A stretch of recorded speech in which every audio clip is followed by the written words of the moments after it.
પણ એ માલિક છે તેવું રેવન્યુ ઓથોરિટી એ પૈસા ઉઘરાવે છે, તેથી એ સાબિત નથી થતું કે એ મિલકતનો માલિક છે.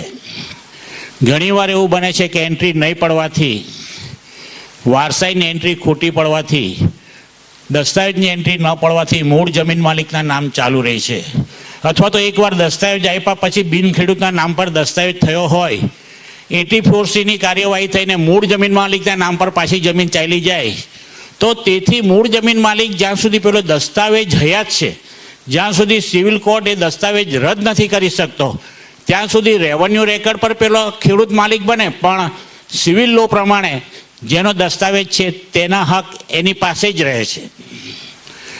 તો રેવન્યુ રેકર્ડમાં નામ માત્ર હોવાથી તે માલિક છે એમ માની શકાય નહીં. અને આપણે જાણીએ છીએ, અને ખાસ કરીને તો સુરતમાં ઘણી વાર એ જાણીએ છીએ કે અમુક વ્યક્તિને એવી આદત હોય છે કે કંઈ લોચાવાળી મિલકત હોય તો કહેજો, એટલે એ લોકોને લોચાવાળી મિલકત ખરીદવામાં જ રસ હોય.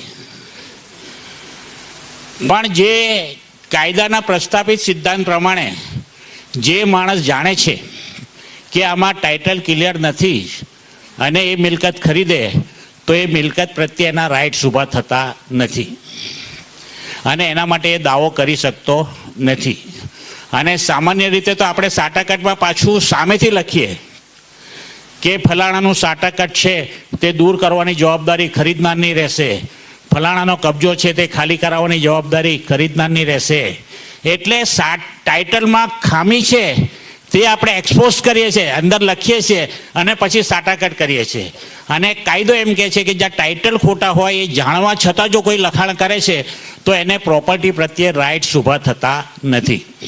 આ બધા જે છે તો નીચે જે કોર્ટના ચુકાદાઓ છે તેના સાઇટેશન સાથેના આ છે. આપણે સમયની મર્યાદાને ધ્યાનમાં રાખી અને ટેકનિકાલિટીમાં નથી જતા કે કઈ કોર્ટનો કયો ચુકાદો કઈ સાલમાં આવ્યો છે, પણ એનું સબસ્ટન્સ છે તે આપની સમક્ષ રજૂ કરીએ છીએ. ખેતીની જમીન વિલથી બિન ખેડૂતને તબદીલ થઈ શકે નહીં. 2008 પહેલાં અસંખ્ય વિલથી બિન ખેડૂતના નામ પર વિલથી ખેતીની જમીનો દાખલ થઈ છે, પણ 2008માં હાઈકોર્ટની લાર્જર બેન્ચે જજમેન્ટ આપ્યું કે ભાઈ બિન ખેડૂત હોય તેને વિલથી ખેતીની જગ્યા ટ્રાન્સફર થઈ શકે નહીં.